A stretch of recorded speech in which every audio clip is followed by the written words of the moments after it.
Всем привет! В этом видео я поделюсь очередным рецептом муссового торта. Если вам интересно, смотрите дальше.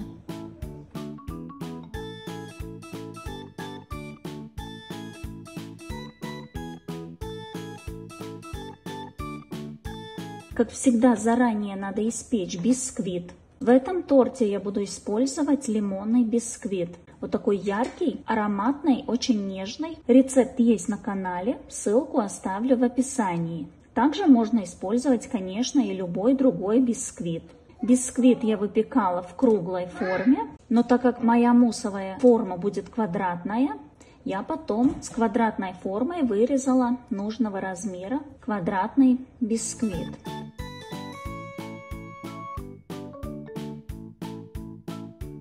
Как всегда, верхушку срезаю, потому что там образуется такая как пленочка. Я знаю, что очень многие не срезают эту пленочку, но я не люблю, чтобы в торте она была. Она как бы отделяется потом и не держится бисквит вместе с кремом. В торте я буду использовать 2 коржа бисквита. Далее будем готовить клубничный мусс. Перебила блендером свежую клубнику, пропустила через сито. Добавляю марципан. Клубнику с марципаном надо подогреть, не кипятить, но довести до кипения. Добавляем белый шоколад, все перемешиваем. Конечно, лучше перебить блендером, тогда марципан быстро объединится с клубничным пюре. Все перебила блендером, получается вот однородная такая масса. Добавляю немного клубничного сиропа. Клубничный сироп нам даст более яркий вкус клубники, так как пюре клубники, он очень нежный. Добавляем сыр маскарпоне. Конечно, если вы любите обычный крем-чиз, можно и добавлять обычный крем-чиз. Все перемешиваем до однородности. Добавляем набухший растопленный желатин. Все перемешиваем. Добавляем сливки взбитые до мягких пиков. Они взбитые, но в то же время остаются жидковатые. Все перемешиваем венчиком, потом лопаткой. Тут у меня подготовленный черносмородный конфи. Как приготовить конфи, у меня есть видео на канале. По такому же рецепту, только заменяю одну ягоду на другую, а приготовление все то же самое. Конфи я заранее заморозила в этой же самой форме, где буду собирать торт. Немного подрезаю края, чтобы они были ровные и чтобы по размеру конфи был немного меньше самой формы. Наливаю в форму слой мусса, примерно 1–1,5 сантиметра.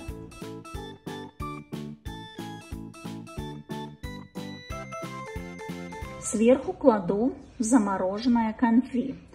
Так как конфи замороженное, он не утопится в мусс, а останется на поверхности. Немного даже можно придавить. Потом немного надо подождать, чтобы мусс схватился. Конфи в муссе уже не шевелится. И сверху наливаем следующий слой мусса. Тоже примерно 1–1,5 сантиметра. Так как конфи замороженный, второй слой мусса тоже очень быстро схватывается. Кладу сверху 1 корж бисквита, немного утапливаю, чтобы бока тоже были в муссе.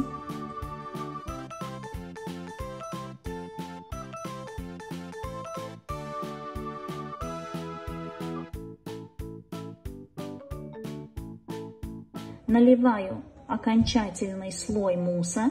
Аккуратно следим, чтобы мусс по бокам красиво распределился и нигде не остались пустоты. И кладу оставшийся корж бисквита. Немного тоже придавливаю, утапливаю. Смотрю, чтобы бока тоже были покрыты муссом. Далее торт, как обычно, надо заморозить и покрываю велюром. Конкретный торт я не сняла, как я покрываю велюром, но тут большой разницы нету. Я вам покажу другие муссовые изделия, которые я покрываю велюром.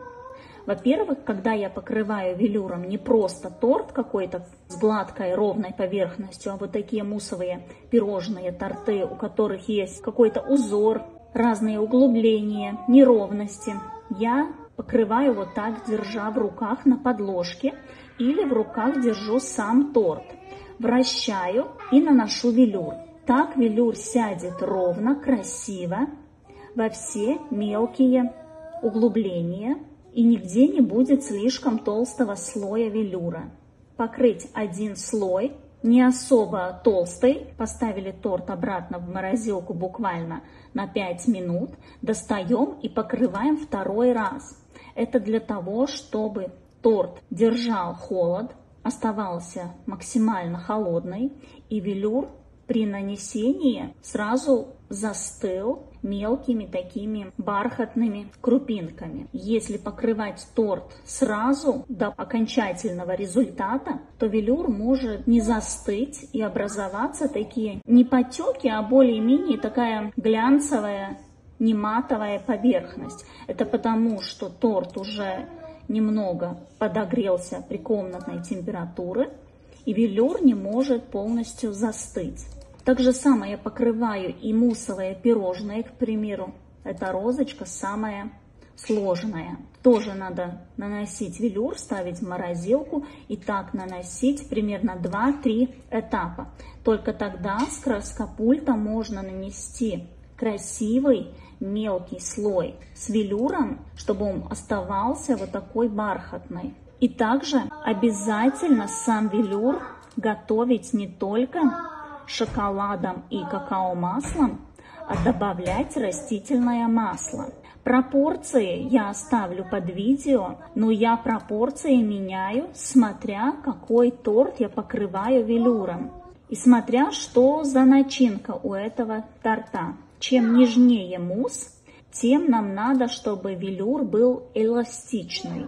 Конечно, с аэрографом нет проблем покрыть велюром, но если нету аэрографа, то с краскопультом это сложно. Поэтому каждое пирожное, покрывая велюром, надо держать в руках или на маленькой подложке, но так, чтобы пирожное не улетало, и вращаем в нужное положение и наносим велюр.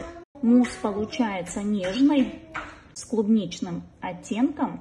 Он такой, как клубничный чизкейк, нежный, стабильный. На нем очень хорошо держится велюр. Хоть и мусс по своей структуре немного такой влажный, так как в велюр мы добавляем растительное масло, то велюр не крошится при разрезании пирожного или торта.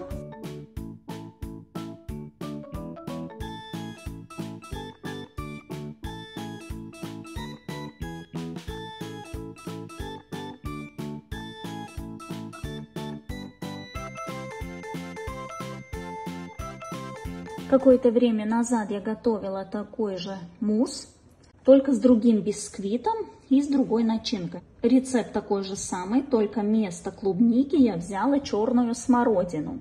Черная смородина нам даст более яркий цвет, клубника нам такой цвет не дает. И, конечно, и по вкусу черная смородина более яркая, она очень кислая, поэтому тут уже подсластитель добавлять на свой вкус. Если клубника нежная, то, к примеру, вишня, черная смородина, она кислая, и мусс будет более кислый. Также можно взять любую другую ягоду и готовить такой же мусс с другим вкусом. Если хотим более плотный мусс, мы можем увеличить количество марципана и количество маскарпоне. Если мы увеличиваем количество марципана, у нас будет более сладкий мусс. К примеру, если мы готовим из черной смородины, тогда я советую добавить побольше марципана. А если мы готовим из персика, персик сам по себе сладкий, то нам не надо дополнительно никакие подсластители. Если вам понравилось видео, ставьте лайк, подписывайтесь, комментируйте. Жмите на колокольчик, чтобы не пропустить новые видео, рецепты, эксперименты. Всем пока!